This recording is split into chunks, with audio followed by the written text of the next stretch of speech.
ஒதுக்கி கொடுத்து அதுக்கான இடம் கொடுத்தது யாருன்னா திராவிடர்கள் தலைவர் குளத்துமணி எடுத்துதான் நிறைய நிறைவேற்றது. இன்னொரு பக்கம் பார்த்தோம்னா இந்த நினைவாந்த நிகழ்வு ஏன் நடத்த வேண்டிய தேவை இருக்குதுன்னா, ஒரு தமிழனா இருக்கக்கூடிய ஒவ்வொருத்தரும் நம்ம இனப்படுகொலை நினைவுபடுத்தி நம்ம எதிரி யாரும் மீது தீர்மானிக்க வேண்டிய தேவை இருக்குது. இல்லை யாருமே ஒரு பக்கம் கூட போகாம களத்துல பெரும்பாலுமே போராடாத இங்க இருக்கக்கூடிய தமிழ் மொழி தலைவர் நாகை திருவண்ணாமலைக்கோ அல்லது இதுக்கு முன்னாடி ஐயா அதிகமான ஜக்கைன் போன்ற தலித் தலைவர் இருக்குமோ அல்ல பெரியார் அளவுக்கோ போராடாத ஒரே ஆள் யாருன்னா சீமான் தான். ஆனா இன்னைக்கு அவன் தான் உலகம் பூரா போராடுறதா காட்டிட்டு இருக்கிறது இல்லைங்களா? அதன் வழியா என்னன்னா இந்த வழியா நிறைய நிகழ்வு நம்ம நடத்தப்பட்டு இதில் மக்களை வெளிப்படுத்தணும்.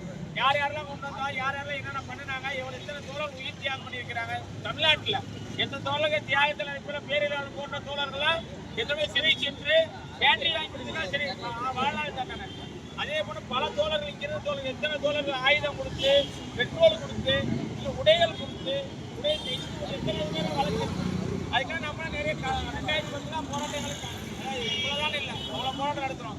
அந்த போராட்ட விளைவு என்னன்னா போராட்டம் ஈழத்துல தோல்வி விட்டாலும் கூட இன்னும் அது மறக்க முடியாத சூழ்நிலை இருக்குது.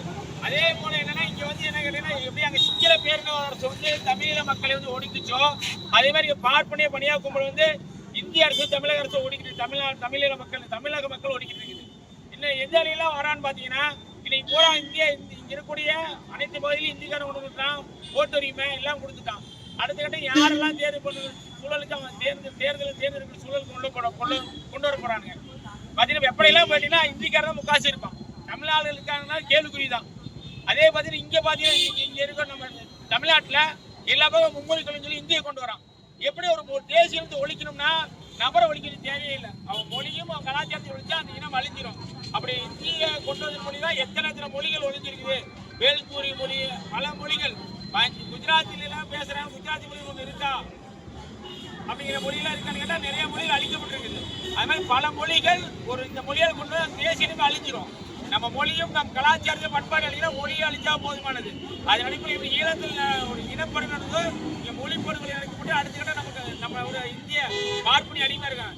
இதெல்லாம் மீண்டெழுந்து அதுக்கான சூழலை உருவாக்கின தேவையை நம்ம நிகழ்வு தான் நம்மளை உருவாக்கும். அப்படிங்கிற அளவுக்குள்ள நிகழ்வு நடத்திய தமிழ் கட்சி தோழர்களுக்கும் அதில் தலைமை தோழர்களுக்கும் என்னோட வாழ்த்து கூறிய நன்றி.